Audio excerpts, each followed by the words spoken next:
Hey, what is up guys, I'm KBHD here, and today was Apple's WWDC 2017, and there was a lot of stuff announced actually, so for those of you who don't want to sit through a video of the entire 3-hour keynote that we sat through, this video is for you. So there were actually 6 main announcements at WWDC. This is a top 5, so that means one of them didn't make the list. So tvOS, hope you don't mind, didn't make the top 5, but you know, it's better now, it's refreshed, it's got a new UI, it now supports Amazon Prime Video.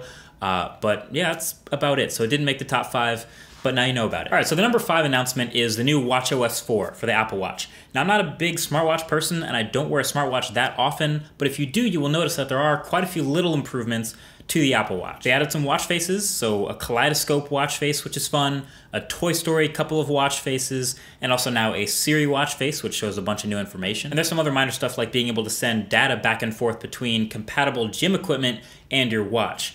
Apple Watch is a pretty popular fitness watch, so makes sense. But altogether, in all these little minor improvements, there wasn't really anything massive that would make someone who wasn't considering a smartwatch now think about getting an Apple Watch. It was more of a bunch of improvements that would make someone who already owned one and stopped wearing it try it again. Maybe stop collecting dust on a shelf in the corner. Maybe it'll do that for me, actually. I'll try it. So number 4 is the new version of Mac OS. So the current version we have on every Mac, the latest version is Mac OS Sierra. The latest version now, which now has a new name, is called Mac OS High Sierra.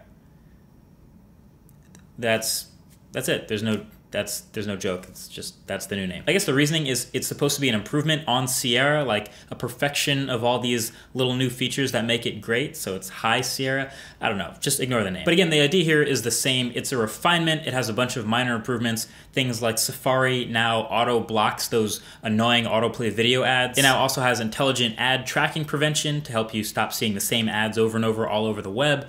It also now has a couple new filters in the Photos app. There's a split view in the Mail app, you know, little things like that. The nerd in me loved the announcement of H.265 support, which is a new video codec, which will now also be hardware accelerated and built into Final Cut Pro. Let's go. And Apple's now gotten serious about supporting VR and external GPUs. So for VR, they're now supporting the Unity and Unreal engines natively in macOS. And for external GPUs, they're now focused on harnessing the power of Thunderbolt 3 and making that a more viable solution for a lot of people. So there's now actually a developer kit with a reference box external GPU enclosure with a Radeon Pro graphics card inside that you can buy from Apple.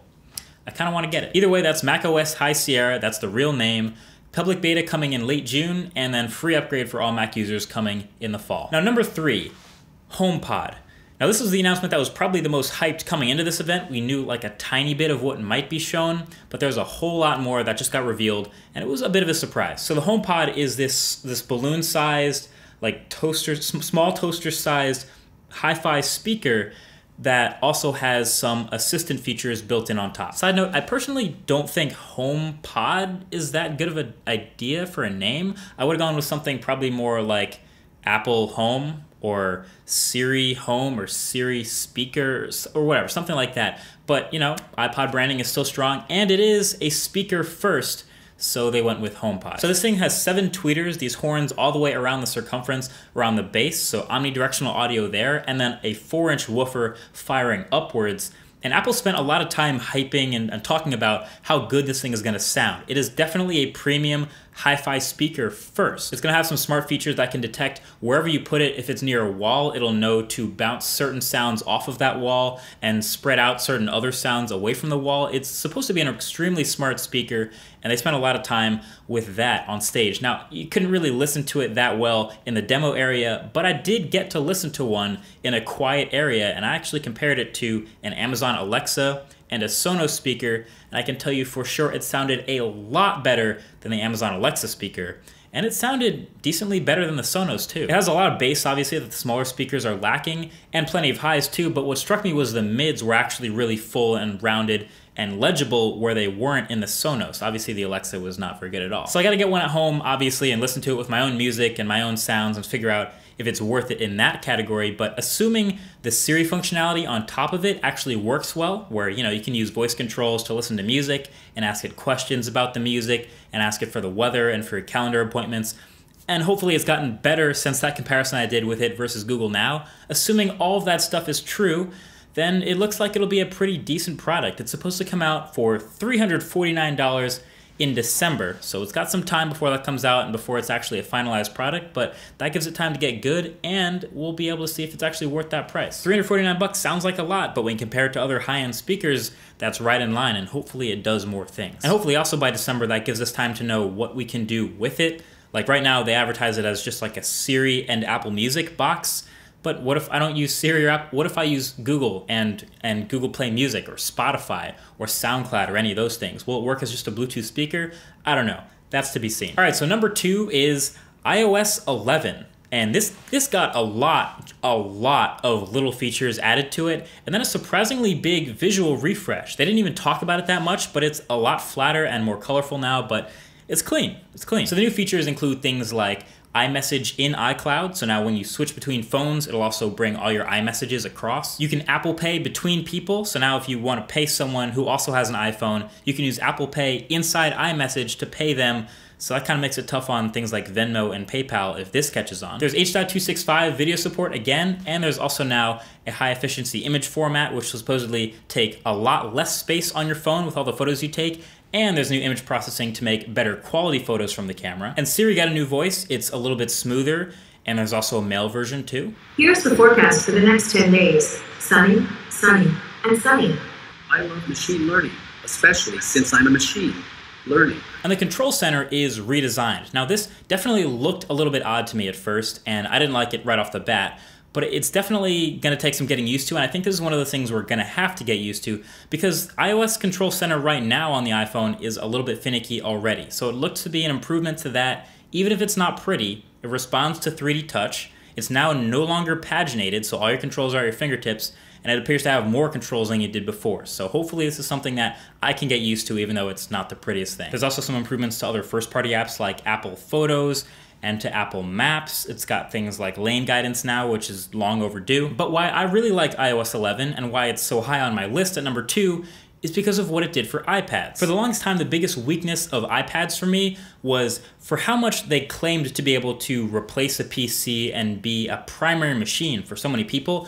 They could never really do even some of the most basic things that PCs could do, at least in the multitasking and productivity side of things. They were severely lacking. But iOS 11 on the iPad now has, for example, a full-on dock like the Mac, so a bunch of apps that you can store down there. You have not only just the split screen multitasking, but you can copy and paste things between them.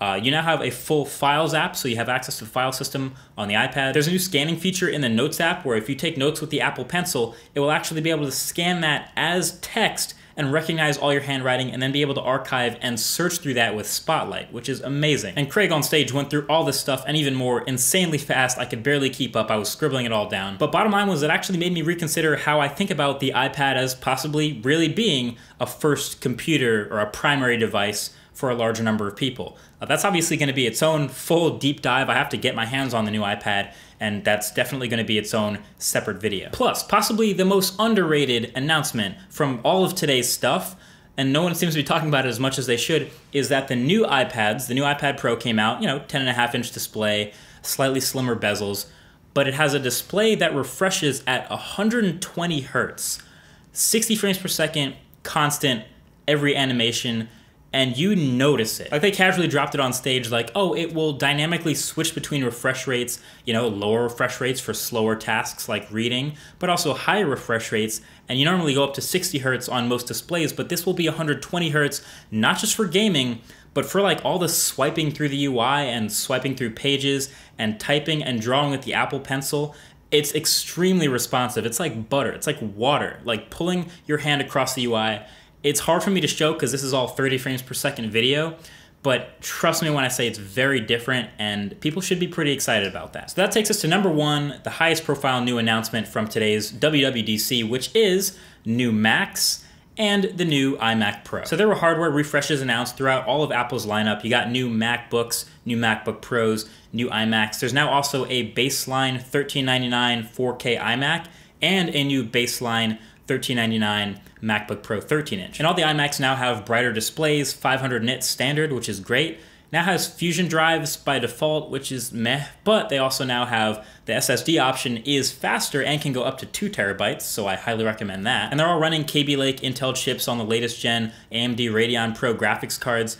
faster RAM, more RAM, and they added 2 USB Type-C Thunderbolt 3 ports on the back of the new iMacs. It's about time. So now it's looking like a real nice, solid 2017 refresh. And that out of nowhere, out of literally nowhere, we got, out of left field, this iMac Pro, this all space gray, matte black, workstation grade beast of an iMac that, I mean, out of nowhere. Up to 18 cores on the CPU side, workstation grade Xeons, AMD Vega GPUs, up to 128 gigs of RAM, and then up to a 4 terabyte SSD and 10 gigabit Ethernet on the back, and 4 USB Type-C Thunderbolt 3 ports.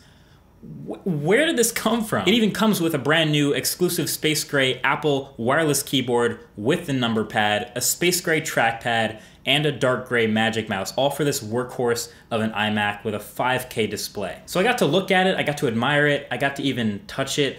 Obviously this thing has my attention. They even kept the SD card slot on the back, which is great. It's looking like a pretty robust suite of I/O for a pro user. And the numbers and the specs are making it look pretty damn tempting for a pro user, for someone who uses Final Cut Pro.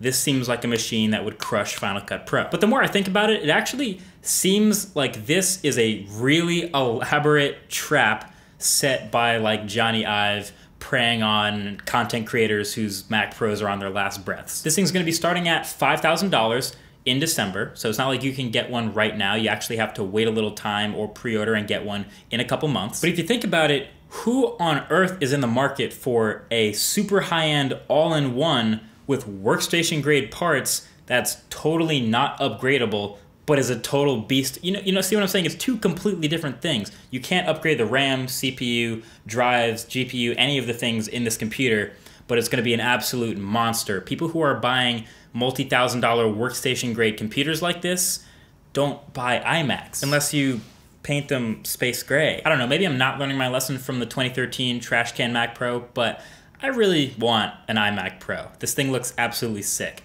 And a lot of people from the photos I posted and the reactions on Twitter have also been really into it too. But either way, let me know what you think. Are you into this iMac Pro or any of the other announcements from WWDC 2017? I'm certainly interested to hear your thoughts down in the comment section below, right below that like button. We're all talking about it all day, and that's where we're geeking out, down there. So that's pretty much it. Thank you for watching this recap video. Hopefully it sufficed your needs for not watching a 3-hour keynote and you got all the info you need. Feel free to share this info for anyone else who might want to see it. That's pretty much it. Thanks for watching. Talk to you guys in the next one. Peace.